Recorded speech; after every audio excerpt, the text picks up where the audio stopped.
Welcome to Cocktails with the Crew, a podcast about wedding planning. You're listening to episode 12. Welcome back. We are on episode 12 now of How many? 10 and 2? Yes. Cocktails with the Crew.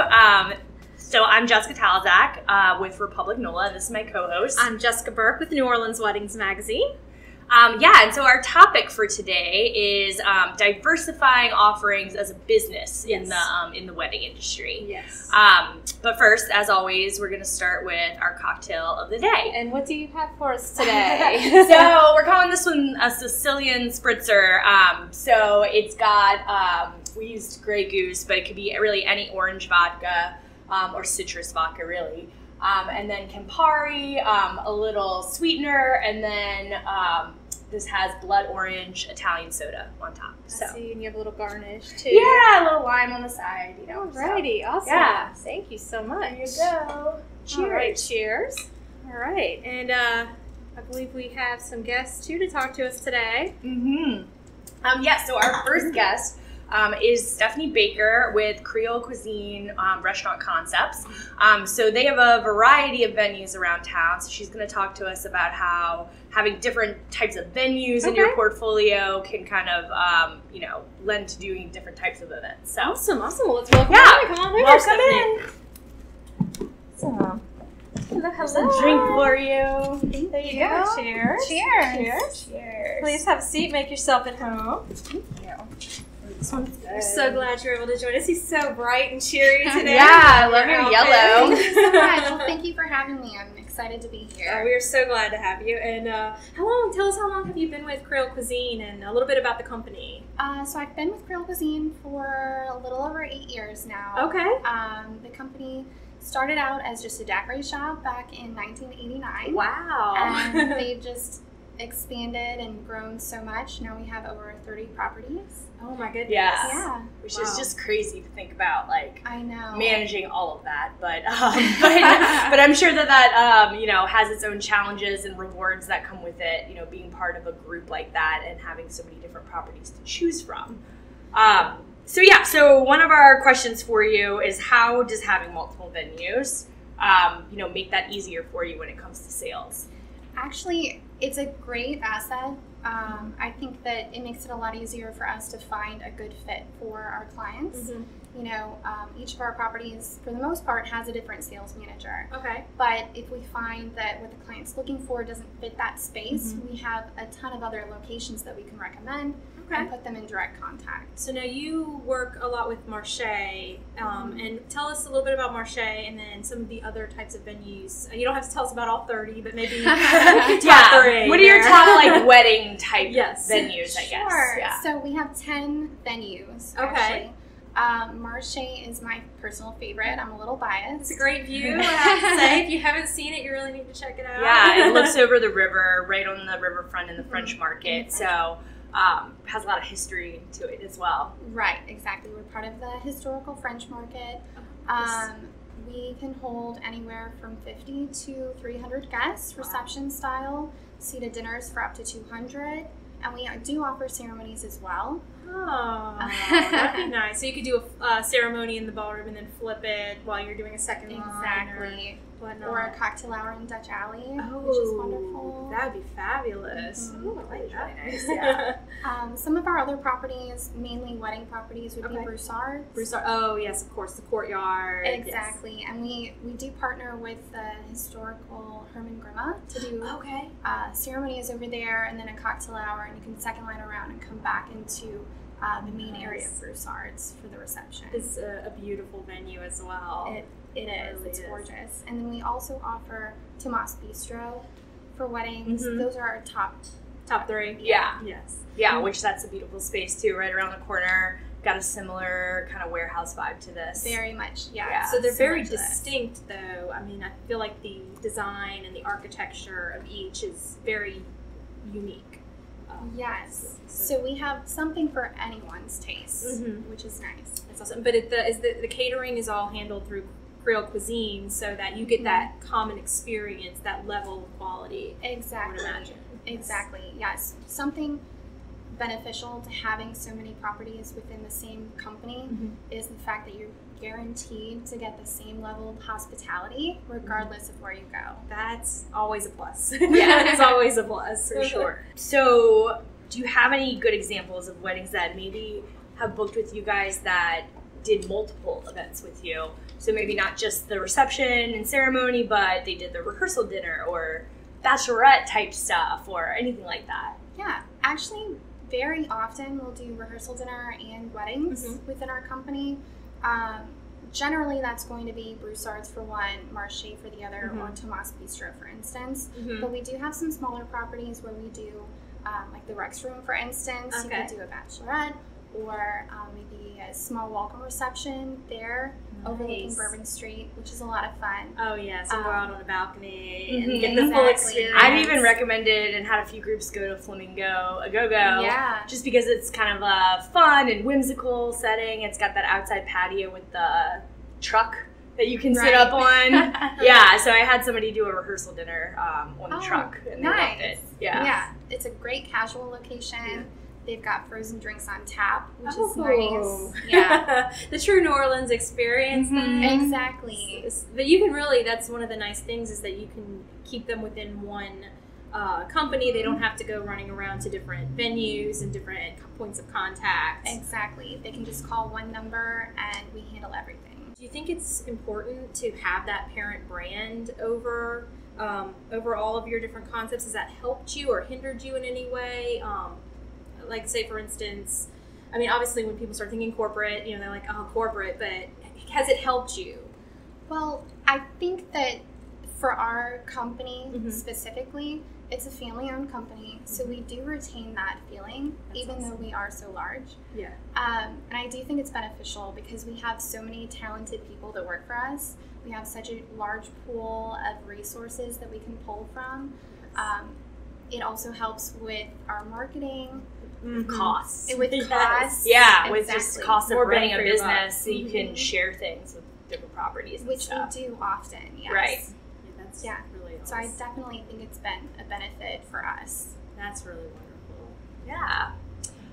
So, you know, talking to Stephanie about different venues and things that they have within their portfolio, our next guest is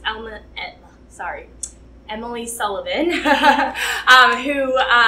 you know, on the flip side, has a business where she has different offerings within, like, different service offerings rather than just venue offerings. So, come on in, Emily. Yes, welcome to the party. Here's a cocktail for you. Cheers. Cheers. There you go. Cheers. All right. Oops. All right. You got extra lime, you know. Always giving more. Yeah. Yeah. So, Emily, you have several different brands within your kind of umbrella of companies. So, tell us a little bit about that. I have a parent company, Emily Sullivan Events, and we manage the other two brands underneath it, which is Intimate Weddings by Emily, which specializes in all-inclusive intimate weddings and elopements, and then Lovestruck Linens and Decor, which is still under the parent company, but operates kind of on its own. Cool. Very cool. You didn't get started in the event planning side of things. I wondered if you were going to bring that up. Yeah. I remember I was doing my makeup today, and I was like, oh, I've still got it. So yes, maybe you do. Who knows?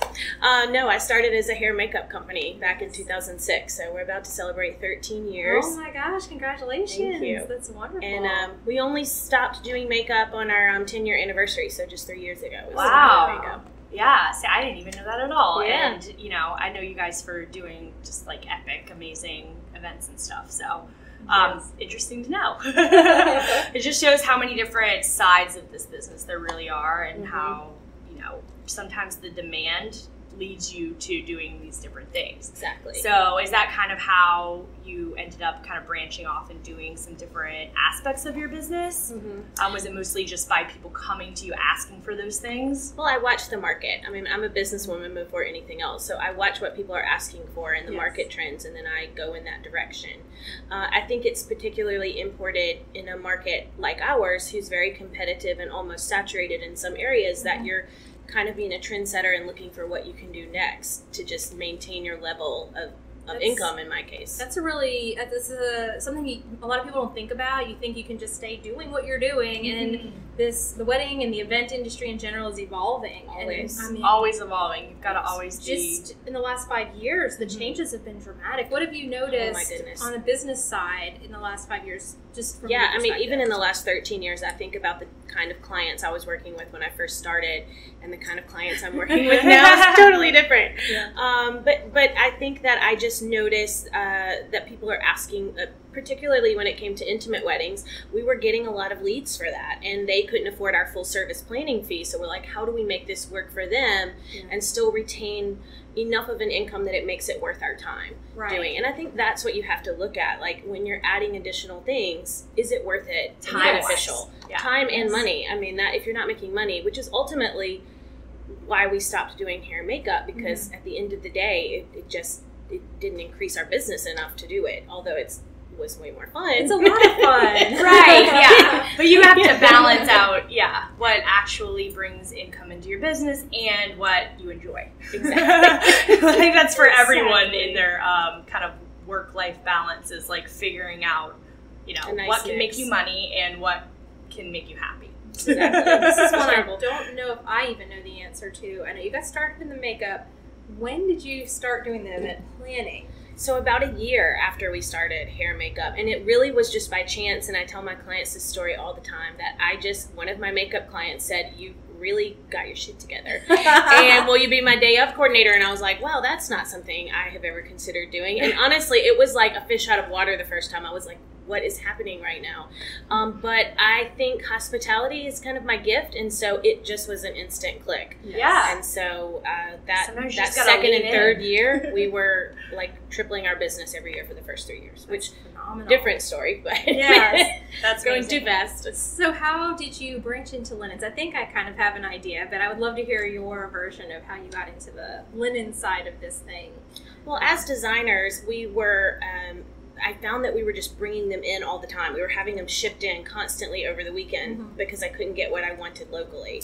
And I was like, why am I doing this? And then there just became an opportunity. Another linen company was going out of business, and she said, you want to buy it? And I was like, well, we're kind of doing it anyway, so yes. And so we did, and then we just tried to really focus on getting things that other people don't have. So, some different opportunities so that's locally. A smart thing. So you have a lot of diversity within what you can offer, but it's all still under, it's kind of like with Creole Cuisine, you have a lot of different style properties within one company. Exactly. It really makes it nice. Now, do you think, and this can be for both of you, do you think it's important to have a separate brand identity for each of the sub companies, or do you kind of want them to have a similar vibe together?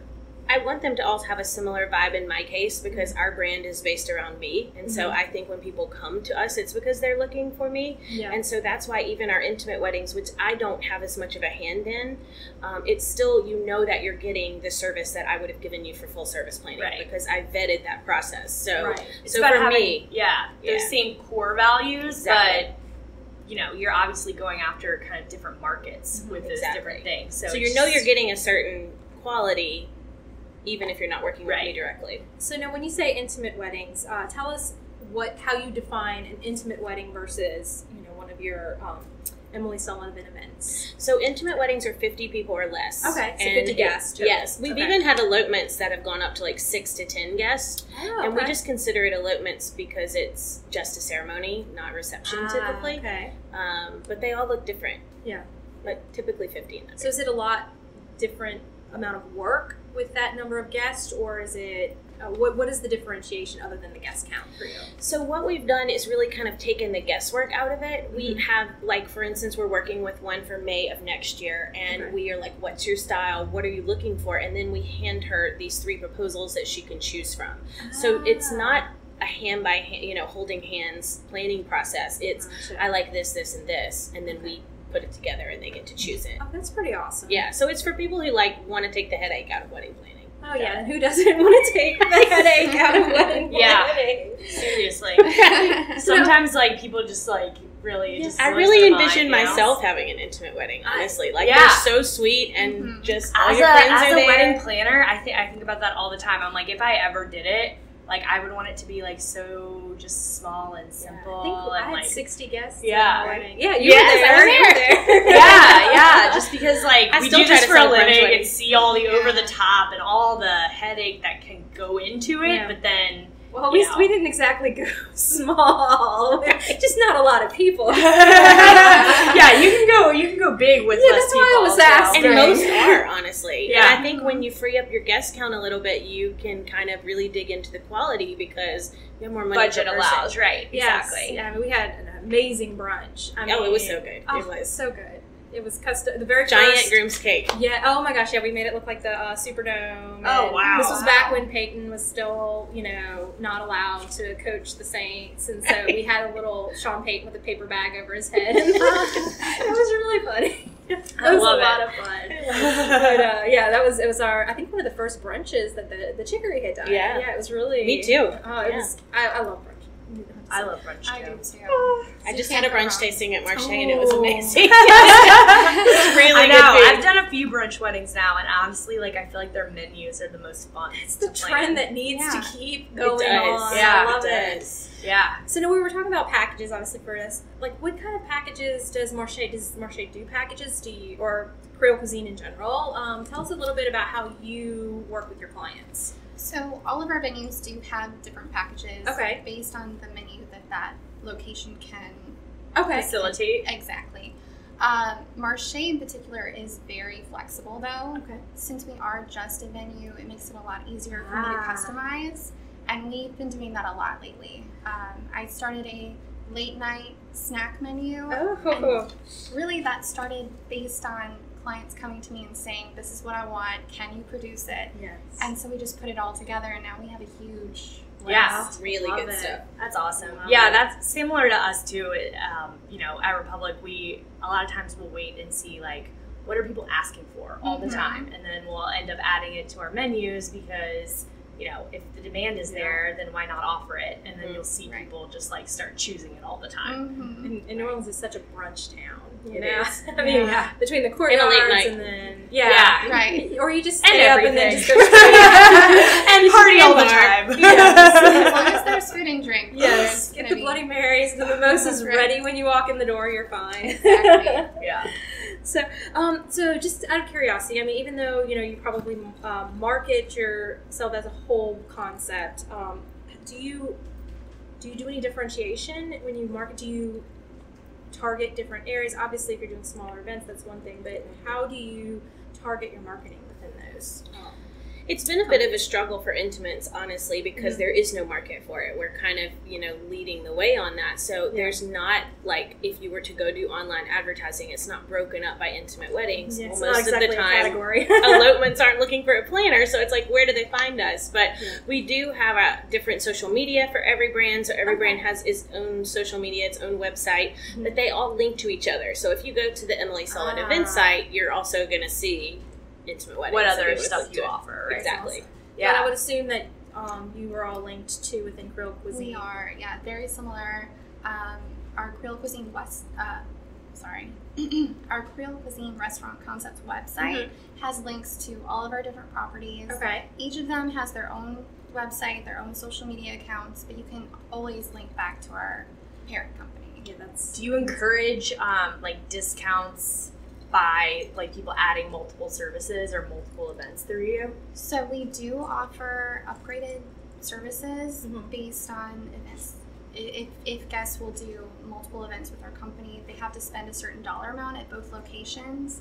But absolutely. Got it. Yeah. Yeah, I would think the more business you're doing, the happier The you better are to everybody make- is off. Yeah. Yeah, it's just easier. You don't have to go Yeah, and and find people a whole just extra love to client. feel like they're getting a little bit of a deal, even if it's $100.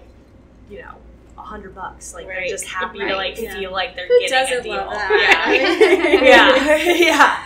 Yeah. It makes it feel better when you're like, okay, I want to add linens. I could rent from X, Y, and Z company, but if I just go through you, I'm getting 5% off or whatever it is. Something so. really different. Yeah, Yes, exactly. Yes. Exactly. Well, Yeah. you could go check out the website. I think there's some pretty fun stuff on Oh there. yeah, think so, there's yes. great. The linens that you did we did one a big wedding here. Yeah.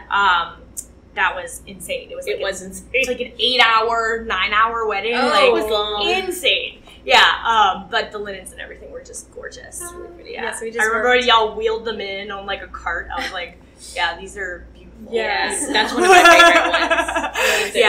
Yeah. I still look back at those pictures like, oh, so pretty. It's always fun.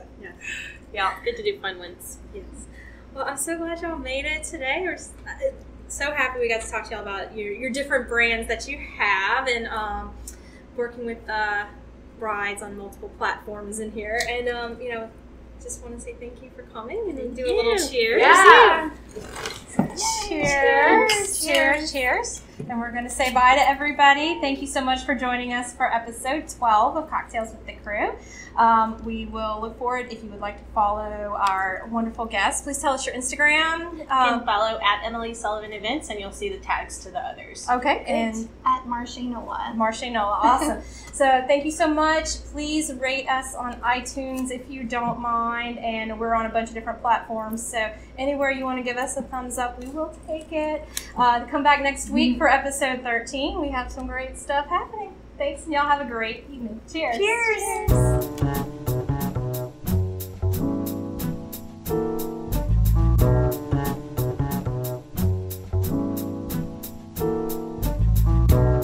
Cocktails with the Crew is a New Orleans Weddings Magazine production, filmed on location at Republic NOLA in New Orleans Warehouse District, featuring host Jessica Talazac, Director of Special Events for Republic NOLA, and Jessica Burke, publisher of New Orleans Weddings Magazine. Audio recording by Ellen Krewe. Video by Brian Jarrow.